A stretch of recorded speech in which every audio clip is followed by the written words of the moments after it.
What is up, Spartan fans? Welcome to Huddle to Hardwood. My name is Jacob. And my name is Holden, and today we are previewing Sunday's game against Indiana, where Michigan State will open up as 3.5 point favorites at Indiana at, um, gosh, I can't remember their place's name. Assembly Hall. Assembly Hall, thank you. Yeah.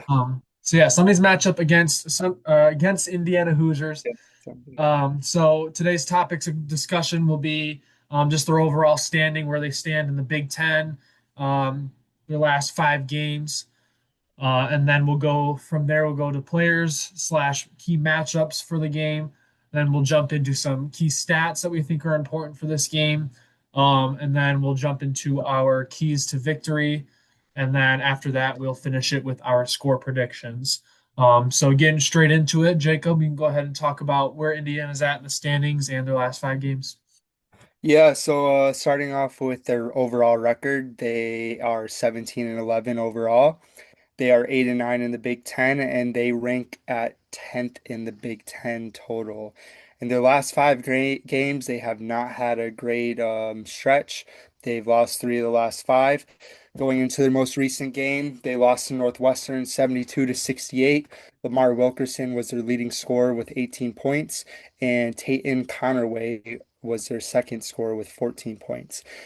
Then they got blown out against Purdue, rivalry matchup. They lost 93 to 64. Wilkerson, 20 points. Tayton Connerway, 12 points. They also lost by 20 against Illinois, 71 to 51. Lamar Wilkerson had 21 points. Tucker DeVries, I believe. DeVries, coach's DeVries. son. Okay. DeVries. He had 13 points. He's their second leading scorer. Going into the last win against Oregon, 92 to 74, so almost a 20-point win. Lamar Wilkerson had 41 points. 41. That's the second time this season he scored 41. The last time he scored or not 41, but the second time he scored over 40 this year. The last time he scored 40 was against Penn State, where he had 44 points in 24 minutes. Insane.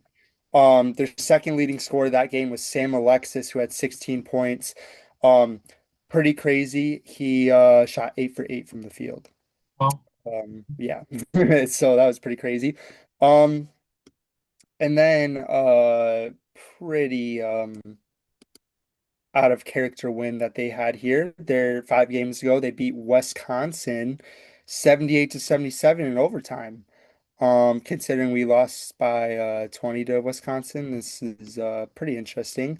But Lamar Wilkerson had 25 points and Sam Alexis had 19 points.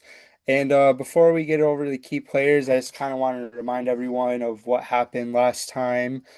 Indiana and Michigan State faced off on January 13th of 2026. We won 81 to 60. Was never really a game. Jeremy Fears had 23 points and 10 assists. Jackson had 60 points and 10 rebounds. Was probably his missed that, last good game. Jackson. Yep, that was probably his last good game that he's had, to be honest with you. And then Jordan, Scott, and Kurtang both added 11 points. We had an astounding 37 rebounds. But from the field, we shot pretty poorly. We shot 8 for 26 from three. So, but I mean, a win's a win, so that's fine. In that game, Indiana, Lamar Wilkerson was the leading scorer with 19 points. Tucker DeVries, or did I say it right? DeVries. DeVries. DeVries. Yeah. DeVries. All right, he was their second leading scorer with 9 points. Um, they really didn't have much scores. They had the rest of the team. Three players scored 6 points. Two players scored five, and one player scored four. Didn't really have much. They had 19 total rebounds, which, like I was saying, we had 37. So we pretty much out rebounded them by 20, which is insane. And then they shot 10 for 31 from three. So we dominated the last performance. So I guess going off of that, Holden, what are the key players slash matchups that you have on the board? Yeah, so number one, we talked about him a lot. Lamar Wilkerson, he's averaging 21 points per game right now. He's probably one of the top scorers in the Big Ten, if Yeah. not the top scorer. Haven't really looked into the rest of the Big Ten points per game, but he's probably up there. Um, Similar to what we did last time we played them, we did a lot of mixing with Coen Carr and Jordan Scott guarding Lamar Wilkerson. He's not listed as their point guard, but he kind of plays that way. He's kind of like a combo guard. He can play like the 1 through 3 because he's like 6'5". He's got some size, but um, I think for the majority of that game, Scott and Carr did a really good job on him. They forced him to shoot a lot of tough shots. I don't think he was incredibly efficient. He just got a lot of shots up throughout the game and towards the end, where I think he did most of his scoring to get him to that 19-point mark. So I would assume that'd be the kind of the same story with those two guarding him. And then I have down Tucker DeVries, who's their second leading scorer, the coach's son. They both came over from Drake.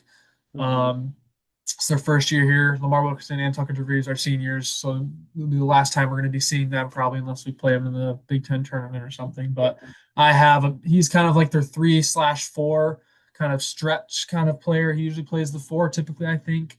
So I think the last time we played them, we also had a mixture of Carr and Jackson on them. If Scott's on Wilkerson, I think you'll see a lot of Coen Carr on Tucker DeVries or Jackson Kohler. Jackson Kohler is a pretty similar player to Tucker DeVries. Tucker DeVries, I think, is a little bit smaller than Jackson Kohler, but they're both white boys who can stretch the floor. And, I don't think Tucker DeVries really is too physical down in the paint, but I think him and Jackson are still pretty good matchups together. And then the last player I have on here has kind of been, he wasn't really a factor when we played him last time, or he wasn't really a factor, honestly, for Indiana for the first half of the season, I don't think. But I have down senior forward Sam Alexis on Mhm. here. He's had a lot of games in his last five where he's been scoring double figures. So he's been coming on as of late. Yeah, he was I the think, second leading scorer in two of the last five. So I mean, yeah. So definitely, and he was the one he's that went 8 for 8 too. Yeah, he's been more featured lately, so I think you'll see a lot of Carson Cooper and Jackson Kohler on because he's about 6'9". I think he's one of their bigger guys too, so I think you'll see that matchup a lot. Um, but then other than that, just some other things I wanted to touch on was just like the individual players. You touched on it a little bit earlier, but with Wilkerson is just kind of a prolific scorer and a high volume 3-point shooter. So the reason he's able to put up some of those high point totals is because he just keeps shooting the ball. Like when it comes like just for example when we played them he put up 11 threes by himself and he made five of them. He's just a really good volume shooter and he's able to create his own shot and he has the ball in his hands a lot, so he does really do a lot of the scoring for them, just like in his last five, like you said, he had 25, 41, 21, 20, 18. And then for DeVries, like I said, he can kind of stretch the floor. He does like to shoot the three a lot, and he's capable of doing so. When we played him last time, I believe he went 3 for 10.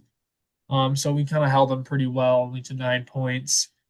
Um, so yeah, and then I don't really know much about Sam Alexis because he didn't do much when last time we played him, and then I don't really dive into Indiana basketball that much. But other than that, do you have anything to say about, those matchups that I kind of listed out or anything else that sticks out to you about Indiana? I mean, not really. I mean, I expect kind of the same as last time, like having Jordan and Cohen switch on and off of Lamar. I mean, Lamar is basically their whole team, with the exception of occasional players like DeVries and Alexis that have been chipping in. But for the most part, it would be such a Michigan State thing for us to beat Purdue and then lose to Indiana. I will say that right now. It would be such a thing for us to do something like that. However, looking at this Indiana team, there's no reason for us to lose. Take care of Lamar Wilkerson and we win. They don't have a strong remaining four starting of the starting five. They don't have a strong bench. We really should take care of business. So I expect more of the same from what happened the first game. Yeah. So with that being said, I guess we can go dive into some key stats that you have pinpointed for this matchup. Yeah, so you mentioned that DeMar Wilkerson attempted 10 threes by himself in the game that we played. Huh? 11. 11. So I do want to preface that the national average ranges as a team ranges from 20 to 25 attempts per team. So the fact that he attempted 10 or 11 himself speaks volumes. So they attempt around 33 pointers a game as a Jeez. team, which Yeah. is insane. They make about 10 a game. They make about 10 a game. Um, so they're not shooting it at like a high, or they're not making it at a high Say it volume. sounds like 33%. Yeah, Very high they're volume. shooting at a high volume, but they're not making it at a high volume. So, I mean, very well, they could happen to fall the night we play them or the day since we're playing at 3:45. They could very well fall, but they haven't fallen all season. Um, so they averaged 33 rebounds per game, but last time we played them, we held them way below their average at 19, so I'm not necessarily worried about that. They averaged 79.3 points per game, um, which is kind of high for them, to be honest. I didn't really expect them to be that high. And they give up 72 points per game. Thought that was interesting. They have the 51st best defense in the nation, but they only have the 14th best defense in the Big Ten.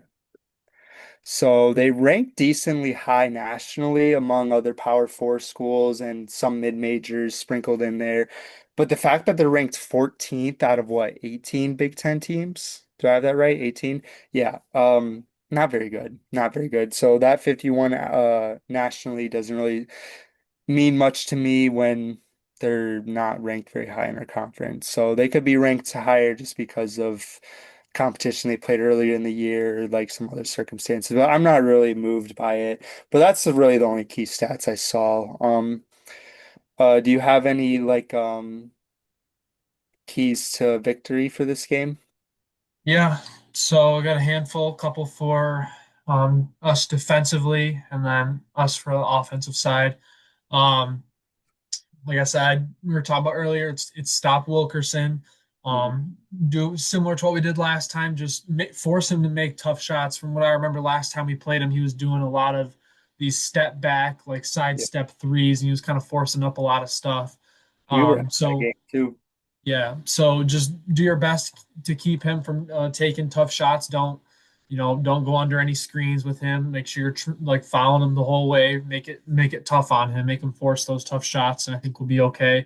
Um, and then I have down here be physical with DeVries because I personally think he's a soft player. He's the coach's son, and I just remember us moving him around a lot last game, and I just remember him looking over to his dad or the refs, and he was just doing his whining and complaining. And I just don't think he's really a tough physical type of player. That's why I think he spends a lot of time out on the arc. So I think if we get the ball to the post this game, I think we're going to be able to have our way because I don't think they have the best front court um, in the Big Ten. I mean, I've just been listening to a lot of other opinions around the MSU podcast space, and they seem to think the same thing. They don't really have that front court presence that we're used to seeing in this conference. So to go along with that, I want to see big games out of Cooper again. And I keep saying this every game, but Jackson needs to find it. He needs to find it at some point, or like it's getting a little too late. But I at this point, we need to give Coop his praise because he's been really consistent for us and he's been assertive and he's been confident. So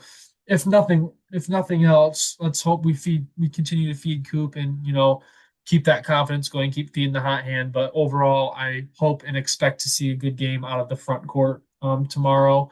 And then just continuing our hot offense because I think our offense looked really good against Purdue. I think the ball was moving around well. Guys were gelling together. Everyone was getting like their even share. It wasn't like a super high scoring total for any one person. I think it was evenly spread out. So I'd like to see that continue.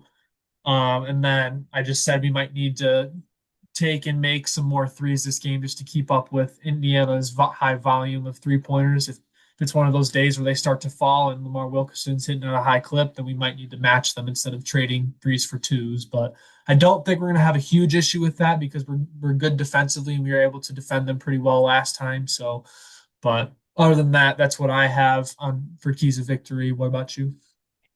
Yeah, so the first two things are going to sound very familiar because I've said them the last two or three games, and they will continue to sound familiar because I'm going to say them the rest of the year, no matter their last regular season games, the Big Ten tournament, and even March Madness. I'm gonna say these terms the rest of the year.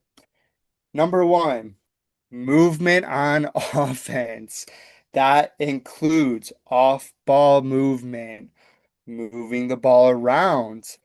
Don't stand still and creating for yourself. These are very important, especially the movement off the ball. The movement off the ball is what creates shots for others and yourself. And if we don't stand around, it will do wonders for our offense as we saw against Purdue. And when our offense is clicking, it shows. It really does. And I will say this every game because I feel like it's not necessarily that important to our guys because I mean I guess I don't want to say that. But I just feel like in some games, especially in the last 5 games, they pick and choose when they show up. They showed up against Purdue. They really did. I want to see that energy for the rest of the year. I want to see that movement the rest of the year. And especially with starting with Jeremy, he needs to move downhill like he did against Purdue. And I want to see that the rest of the year because I know we're capable of it. And I don't want to see none of this funny business. Um, Next. Another thing that's going to sound familiar. Don't play timid. Come out with energy. Be physical. Yes, they're not as good of a team as we are. We know this. However, come out with that energy because we know when we don't have energy, it's going to be a tough environment. Indiana fans are like, they're passionate no matter if they're good or bad. Regardless of basketball, they just won a national championship in football. So, Yeah. I mean, they're all in on sports right now, no matter what. Yeah, regardless of like how good they are, Indiana fans, especially basketball, because they are a basketball school. They Hmm. might not have been in the past like 10 years or so, but they are known for basketball. That's what, and their fans are passionate about basketball. Indiana's a basketball state, and their fans are going to show up. So it's going to be a rough environment. You got to expect them to show up, play physical, and play with energy.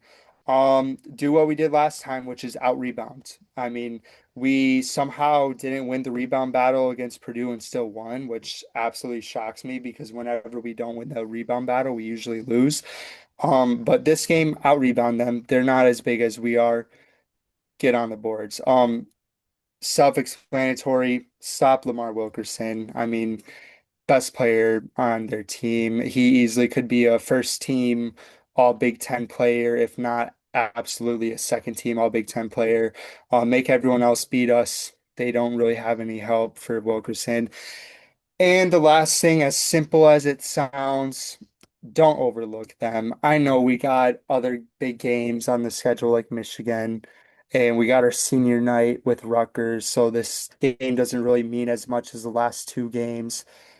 Just don't overlook them. Take care of business. Go in there, act like they're Purdue, act like they're Michigan, act like they're one of these top teams slash rivals, and just go in there, do what you got to do.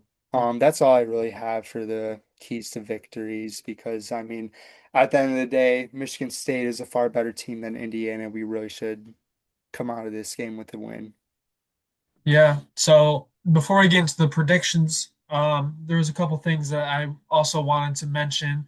When you said like, oh, we're a much better team than Indiana, blah blah, we shouldn't come in sleeping, all that sort of thing, which is all true.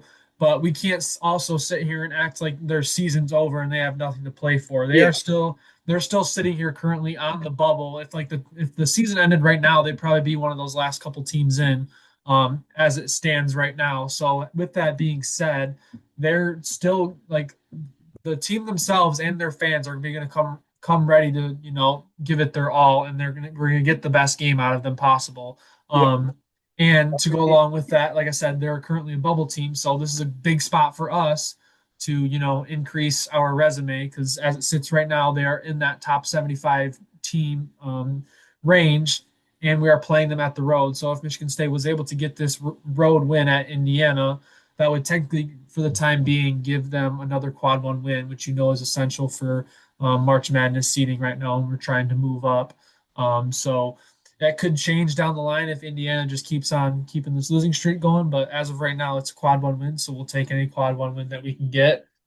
So I mean, yeah, so it's still really important. It does have high stakes. So I would be like really mad regardless if we lost this game. But still, with all that being said, if we want to increase our seeding, we can't really afford to lose this game. Yeah, I mean, like I said, it goes down to taking care of business because this isn't a team that's going to just come in here and lay down and let them let us take them. They're gonna fight and they're gonna fight hard, and it's gonna come down to how we respond. And I wouldn't be surprised, and I don't think Michigan State fans would be surprised if we go down early this game. Don't be surprised if we have a 6 point or Indiana has a 6 point lead at the beginning of the game. I wouldn't be surprised if we come back sleeping and come back later on in the game. Um, but yeah, like this team's gonna come out fighting. We have to be ready. Yeah, so I guess if you want, you can go ahead and give us your score prediction. What's it looking like as the game opens up right now? It is Michigan State minus 3.5. So what are your thoughts on that? Yeah, so I have it being pretty similar to last game. Um, but I have Michigan State 77, Indiana 64. I'm a little bit in that same range. Don't have us winning by 20 plus like we did the first time. I think us just being um, on the road this time and them essentially playing for their tournament lives right now. I think we're going to get a little bit of a tougher showing from them. But I do have us pulling out an 11-point victory. I have us winning 82 to 71. So, um, but yeah, that'll do it for this preview. So, hopefully, we keep this winning streak going, extend it to four, give us some confidence going down the stretch into senior night, and then maybe we can make something happen against Michigan. But yeah, other than that, we shall have a recap for the Indiana game out Sunday night at some point. And yeah, so we'll see you guys next time and go green, baby. Go white.